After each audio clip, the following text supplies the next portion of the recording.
Rotator cup का tier हो गया सर। रोटेटर कप एक मांसपेशी होती है कंधे में, जिसका काम होता है उठाना। अब एक तरफ तो लिखा हुआ है हमारे एमी के टूट गया, उसके बाद भी हाथ उठा पा रहे हो, तो आदमी कंफ्यूज रहता है कि फायदा क्या उस मांसपेशी का जब हाथ उठा ही पा रहे हैं। तो उसका रीज़न ये रहता है सर, आप ये देख रहे हो एनिमेशन, सो ये रोटेटर कप है ना, पूरा है यहाँ से लेके यहाँ तक पूरा।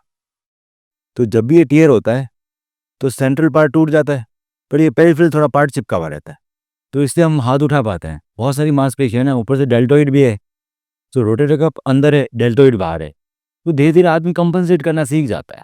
पावर कम हो गई हाथ उठाने में, वो मांसपेशी उखड़ चुकी है पूरी, कंप्लीट टियर है हमारे के अंदर। अब फिर भी हम हाथ उठा पा रहे हैं क्योंकि कुछ कुछ कुछ फाइबर्स चिपके रहे हैं।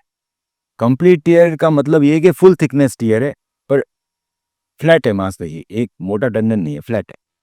अब रिट्रैक्ट हो गया है, इससे क्या नुकसान हुआ? इससे हुए 2-3 नुकसान। पहला नुकसान कि टियर होने से ये जो मांसपेशी ऐसी क्वालिटी खराब होने लगती है, तो फैटी इन्फिल्ट्रेशन आता है। अगर कपड़ा मजबूत होगा तभी तो मैं टाँका मार सकता हूँ। कपड़ा हम 200 साल पुराना लिया है, कोई हाथ लगाते ही फट रहा हो तो टाँके भी नहीं लगा पाओगे। सो इसके अंदर भी टाँके तभी लग सकते हैं जब ये मजबूत है। टूटने के बाद सिर्फ इसकी क्वालिटी डिजेनरेट होने लगती है, फैटी इन्फिल्ट्रेशन ऑलरेडी आ गया है। दूसरा, चलो अगर इसका ट्रीटमेंट नहीं कराते हैं तो ये जिस दिन ये पूरा फट जाएगा ना, उस दिन ये जो हाथ है ये ऊपर उठ जाएगा। ये ऊपर वाली हड्डी एक्रोमियम और ह्यूमरस, इसके बीच की मांसपेशी है, ये फटेगी तो रिट्रैक्ट होगी, रिट्रैक्ट होगी तो ये दोनों हड्डियां आपस में चिपक जाएगी, ये हड्डियां आपस में चिपकेगी, ये शोल्डर खराब हो जाएगा सर। सो अगर हमने इसको अभी भी दूरबीन की तरह से ठीक नहीं करा तो इसका रिवर्स शोल्डर रिप्लेसमेंट कराना पड़ेगा। आप जितना वेट करोगे आप एक बड़ी सर्जरी की तरफ जाओगे जिसका नाम है रिवर्स शोल्डर, पूरा पूरा भी शोल्डर बदलेगा। अभी तो मैं छोटी सर्जरी करके इसको वापस जोड़ सकता। सो इसको जोड़ने के लिए बेसिकली इस मांसपेशी को यहाँ जोड़ना, और तो कुछ काम करना नहीं। सो इसके लिए पहले एक होता है सिंगल लो रिपेयर। ये मैंने एंकर डाले और एंकर से हमने ये टाँके लगा दिए, ये single low repair. Single low repair के अंदर क्या हुआ है कि जो मांसपेशी है, टेंडन और बोन कॉन्टैक्ट इतना सही है, मसल है ये यहाँ से टूट गई, यहाँ वापस चिपका दी, टेंडन टू बोन कॉन्टैक्ट इतना सही है। सो सिंगल रो रिपेयर से बेटर रहता है double row repair. Double row repair करने के लिए हम लोग आजकल नॉटलेस एंकर्स यूज़ करते हैं इस तरह से, ये preferred. So double row anchor repair के लिए मैंने पहले तो डाला मीडियल रो, ये मीडियल रो डल गए। मीडियल रो ना टेप के होता है, आजकल वायर नहीं होते, तो टेप पे ना काटती नहीं है, कट थ्रू नहीं होता।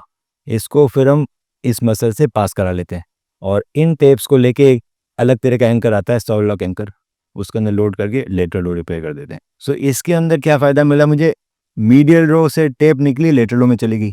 सो जो टेंडन टू बोन कॉन्टैक्ट बड़ा है, इतना है, तो बड़ा पोर्शन चिपकाया है मैंने, तो उखड़ेगा नहीं, उखड़ने के चांसेस कम है।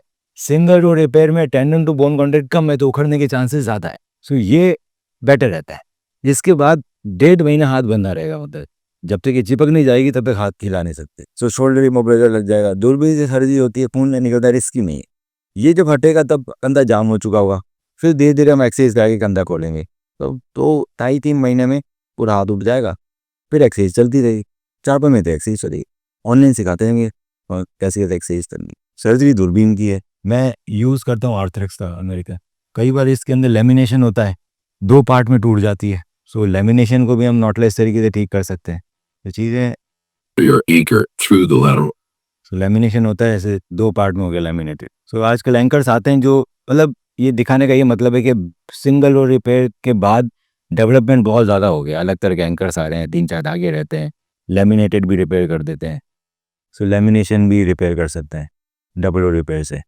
इसके बाद एक और चीज़ है कप, अगर इसके बाद भी मुझे लगा कि इतनी सी क्वालिटी नहीं है तो हम उसके ऊपर मेम्ब्रेन भी चिपका सकते हैं। फिर इसके अंदर मेम्ब्रेन भी चिपकाई जा सकती है, ये मेम्ब्रेन चिपका दें रिपेयर करने के ऊपर मेम्ब्रेन।